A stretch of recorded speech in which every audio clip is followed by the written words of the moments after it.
Төсвийн доктортой байдлын зөвлөлөөс гүйцэтгэлийг нь үр дүнтэй харьцуулт хангалтгүй байна гэд илтгэл дээр танилцуулсан. Тэгээ энэ байгууллагынхаа зөвлөмт өмөлтийг ингээд чихний хажуур зүгээр өнгөрөөдөг энэ засгийн газартай. Энэ байгууллагын хуулийг 21 удаа өөрчилсөн. Төсвийн тухай хуулиа 71 удаа өөрчилсөн. Хамгийн одоо доктортой байгууллага нь хамгийн докторгүй болж хуулид хамгийн өөрчлөлт ордог юм болцсон. Аудитын байгууллагын төсвийн үр дүнгүй байна. Үр дүн чиглээг өгнө гэдэг дүгнэлтээ их хурлд гаргаад өгсөн. Тэгээ энэ бас яг хийвэрэ. За яг боддоор ихэд 2016 оноос эхлээд буюу Монгол Ардын үндэсний эрх авсан жилээсээ эхлээд эдийн засгт төрийн оролцоог багасгана гэд яг 10 жил энийгээ давтаж битсэн. Тэгсэн мөрлөө бодвол тэгдэг. Бизнесийн орон зайг тэлэх, татвар төлөгчдийн тоог нэмэх, бизнес эрхэлж байгаа хүмүүс чөлөөтэйгээр аж ахуйгаа эрхлэх ийм боломжийг өнөөдөр бий болгоогүй ингээ 10 жил зүгээр цаасан дээр бичиж байна. Ганцхан өгүүлбэрээр цаашаа үр дүн гүйцэтгэл харьцуулсан үзүүлэлтээр нь юуч байхгүй байгаа даа. Ингээд бид нэр худлаа яриад бие биенээ хоороод байх юм бол энэ байдал хэзээ ч өөрчлөгдөхгүй. Иргэжил дахиад төсвийн эдийн засгт төрийн оролцоог багасгахны бичэл ороод байна. Их хурлын гишүүдэд тараасан төсвийн тухай номын 136 дугаар хуудас дээр бахархалтай арга хүнийг бичсэн байл. Төрийн өмчт компаниуд дотоодын нийт бүтээгдэхүүнээ 74% үйлдвэрлэж байна гэдэг. Тэгээ энэ одоо юугаараа та нар төрийн оролцоог багасгаад байгаа юм? Засгийн газрынхаа сайд нараа. Энд чинь улам нэмэгдээд шүү дээ. За ингээд бид нар алт зэс нүүрсгэд 3 зүйлээс ихэнх орлого олдог. Тэгтэл энэ тооцоолбол хөөсрөөр бодцсон. Ковид үед хилт хаалттай байх үед 2020 онд 23 тонн, 2019 онд 21 тонн алт олборлж ирсэн. Өнөөдрийн байдлаар 8 тонн хүрэхгүй. Хил нээлттэй болсон. Энэ юу гэсэн үг гэхээр алт олборлт нэмэгдсэн, олборлж байгаа аж ахуйн хിവэрээ илүү олон болсон ч тушаалт нь багассан гэсэн. Дэлхийн түүхэн дэх хамгийн өндөр зэгтээ алт ирсэн байхад татвар төлөлтгөө алт тушаалт нь багасж байна гэдэг бол хууль бус алт хэлээр гарч байна гэсэн. Үүн дээр одоо Дандны сайд ямар бодолтой байна? 2020 он 26 оны одоо улсын төв бодохдоо алтыг 20 тонноор тушаана гэд 20 тонн алт тушаана гэж улсын төв бодсон байл энэ төсөв дээр. Эн чинь бол биелэхгүй. Тэгээ эдийн засгт одоо төрийн оролцоо яга өндөр байгаад байна вэ? Би та нарт өнөөдрийн байдлаар 54 мянган аж ахуйн нэгж татврын ямар нэг өртөө нийт өр нь 3.5 их найд байна. Тэгээ энэ аж ахуйн нэгжүүд яаж хөлдөөр нь бос гэдэг юм? Яаж хүний цалин тавь байдаг юм? Тэгээд тийм учраас орлогын албан татварчин 1.8 ихтэй найдаар тасарч шít. Ингээд тооцоолоо зөв бодох хэрэгтэй байна. Төсвийн өрөөний мэдээлэлээ зөв бодож бид нэр зөв хийж иж нь улсын төв боддог болох хэрэгтэй. Тэгэхгүй ингээд төсвийн өрөөний мэдээлэлээд ингээд сайхан нэг 10 жилд нэг цаасаа копидо тавьчихдаг. Үр дүн яг 10 дахь жилд яг адилхан. Тэгээд Дандны За учрал сайд эхлээд хариулт өгье. Тийм шижир гишүүн ер нь бидний үеийнхэн үзэл бодол ихтгэл үнэмш ижилхэн л дээ. Энэ төрийн өмчийн оролцоог багасгах ёстой. Тэгээ эдийн засаг дах энэ хувийн хвшлийн орон зайг бий болгох ёстой. Хувийн хвшлдэг ажлын байрыг хадгалах ёстой. Эдийн засгийн эрх чөлөөний төлөө энэ цаг үед бид дүрж өссөн л дөө. Тийм учраас бол би ичгэл үнэмшлийн хувьд хамт.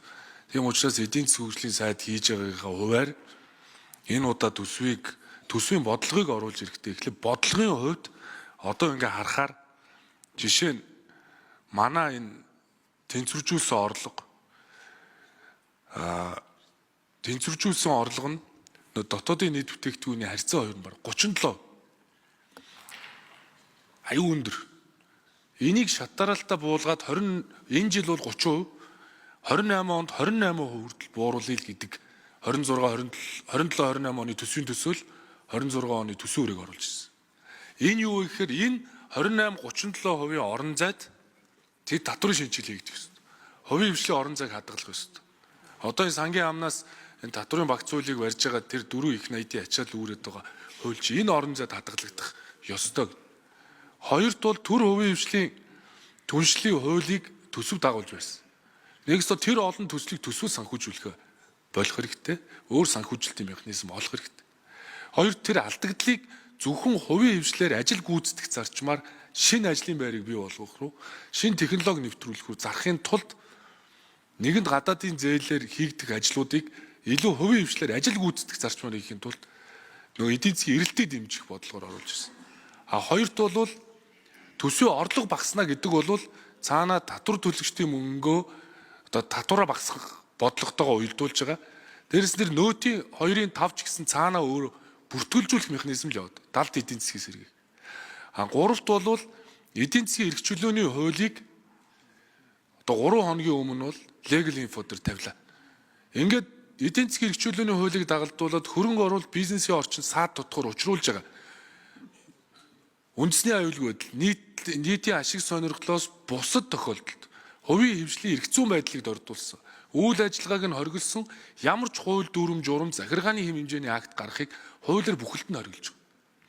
Тэгээд энэ хэвлэлийн эрхчлөөний хууль, хэвлэл мэдээллийн салбарыг энэ олон жил бас зохицуулж хамгаалж ирсэн шиг бид эдийн засгийн эрхчлөөний хуулийг бий болгож энэ баялаг бүтээгчдийг дэмжих гэсэн.